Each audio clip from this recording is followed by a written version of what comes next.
প্রাথমিক শিক্ষক নিয়োগের ইন্টারভিউয়ের জন্য যারা প্রস্তুতি নিচ্ছ, ইতিমধ্যেই ইন্টারভিউ সম্পূর্ণ হয়েছে বেশ কিছু জেলার, আর বেশ কিছু জেলার ইন্টারভিউ সম্পূর্ণ হয়নি। কিন্তু আমি জানি তোমরা ইতিমধ্যেই সবাই নিজেরা প্রিপেয়ার রয়েছ, শুধু অপেক্ষা করছো ইন্টারভিউর জন্য। এখানে একটা বিষয় নিয়ে আজকে আলোচনা করব যে ইন্টারভিউয়ের জন্য যে ডেমোটার প্রস্তুতি নিয়ে তুমি যাবে, সেই ডেমোটাই ইন্টারভিউ রুমে কিভাবে তুমি দিতে পারবে। অর্থাৎ তোমার পছন্দ মতো কিন্তু নাও হতে পারে, কিন্তু একটা ট্রিক যদি তুমি কাজে লাগাও, এবং আমি সেই ট্রিকটির কথা এই কারণেই বলতে পারছি কারণ ইন্টারভিউ যেহেতু আমি দিয়ে এসেছি, তো সেখানে আমার মনে হয় যে এটা শেয়ার করি এবং তোমাদের অনেকেরই উপকার হবে আর কি। তো চলো ভিডিওটা প্রথম থেকে শেষ পর্যন্ত দেখতে থাকো, এবং তোমাদের ইন্টারভিউয়ের পছন্দই দেখবে ইন্টারভিউটা তোমাকে হয়তো করতে বলবে, এবং সেটার থেকেই তুমি তোমার বেস্ট পারফরমেন্স তুমি দিতে পারবে। দেখো, ইন্টারভিউ রুমে প্রবেশ করার পরে তোমাকে দেখবে অবশ্যই জিজ্ঞাসা করবে বা জানার চেষ্টা করবে তোমার নিজের সম্পর্কে বলতে তোমার একাডেমিক। তো সেক্ষেত্রে তোমার অনার্স বা যে সাবজেক্ট নিয়ে পড়াশোনা করেছো সেটা তোমাকে জিজ্ঞাসা করবে। অবশ্যই সেটা তো তুমি মিথ্যা বলতে পারবে না, অবশ্যই তোমাকে সত্যি কথা বলতে হবে, সেটা তুমি বলে দেবে। এবং তারপরে তোমাকে কিন্তু জিজ্ঞাসা করতে পারে যে তুমি ডেমো কোথা থেকে দেবে বা কোন সাবজেক্ট থেকে দেবে। এক্ষেত্রে একটা জিনিস বলে রাখি, তুমি যেহেতু তোমার প্রত্যেকেই নিজের সাবজেক্টে বেশি স্ট্রং হবে, তাই তুমি অবশ্যই বলতে পারো যে স্যার আমি আমার সাবজেক্ট থেকেই ডেমো তৈরি করে এসেছি, সেটার থেকে কি করতে পারি। খুব পোলাইটলি বলবে, অবশ্যই সেখান থেকে তারা কিন্তু দেওয়ার চেষ্টা করবে। তবে একটা জিনিস বলে রাখি, এর আগের যে ইন্টারভিউগুলো সম্পূর্ণ হয়েছে সেখানে কিন্তু তাদের যেন মেইন টার্গেটই ছিল যে সাবজেক্টের তাকে সেই সাবজেক্ট থেকে ছিটকে গিয়ে অন্য সাবজেক্টে তাকে কিন্তু ডেমো করতে বলা হয়েছিল। এমনকি আমার ক্ষেত্রেও কিন্তু তাই হয়েছিল, এবং আমার আগে যারা ইন্টারভিউ দিয়েছিল আমি তাদের কাছেও শুনেছি, দেখেছি। তো সেখান থেকে আমি কিন্তু সেইভাবে প্রস্তুতি নিয়ে গিয়েছিলাম।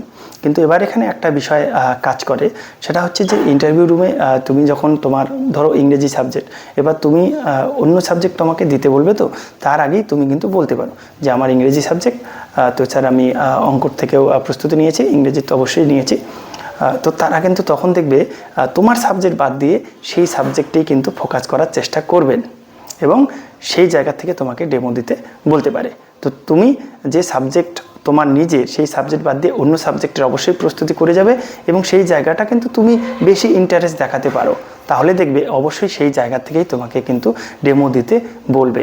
এবং তুমি যদি সেখানে ভালো ডেমো দিতে পারো, অবশ্যই তুমি কিন্তু সেখানে একটা ইন্টারভিউতে ভালো মার্কস পেয়ে যেতে পারো।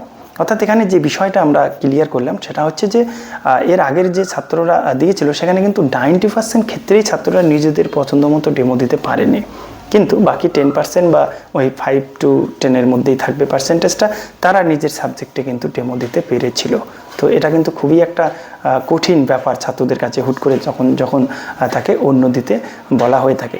তো অন্য সাবজেক্টে দিলেও টপিকটা এমন একটা চুজ করে যাবে, কেননা যখন ইন্টারভিউ শুরু হবে তুমি বিভিন্ন বিভিন্ন চ্যানেলে দেখতে পাবে তাদেরকে কি ধরা হয়েছিল, সেখান থেকে মোটামুটি একটা টপিক, একদমই খুবই সোজা নয় আবার খুব কঠিন নয় যেটা সম্বন্ধে তোমার আইডিয়াই নেই, এমনটা সিলেক্ট করবে না।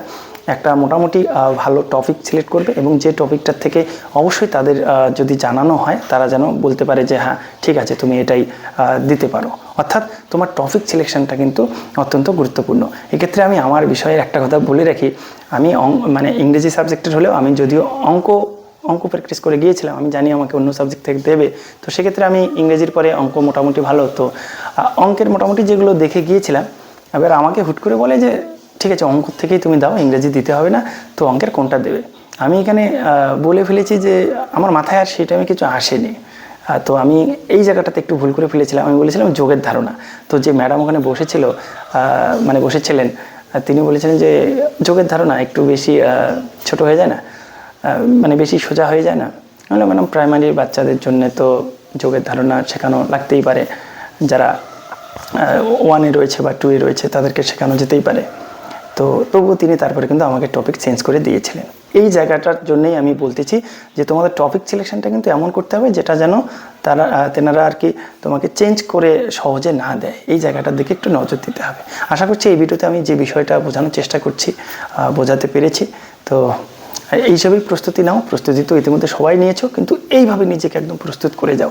তোমার সাবজেক্ট অবশ্যই পড়বে, সেটা তো স্ট্রং জন তোমার আছেই, এবং অন্য যে সাবজেক্টটা পড়ে যাবে সেই সাবজেক্টেরও একটা ভালো টপিক, একটা শুধু বলবো না, প্রস্তুতি তো অনেকগুলোই নেবে, তো সেই তোমাকে যখন নিজের পছন্দ মতো দিতে বলবে সেই টপিকগুলো বলবে, যেন তারা সেটাকে চেঞ্জ না করে যে হ্যাঁ টপিকটা ভালো আছে বা একটু বোঝার মতো রয়েছে বা একটু বড়দের লেভেল, তাহলে দেখবে তুমি সেই টপিকেই কিন্তু ভাইবা দিতে পারবে।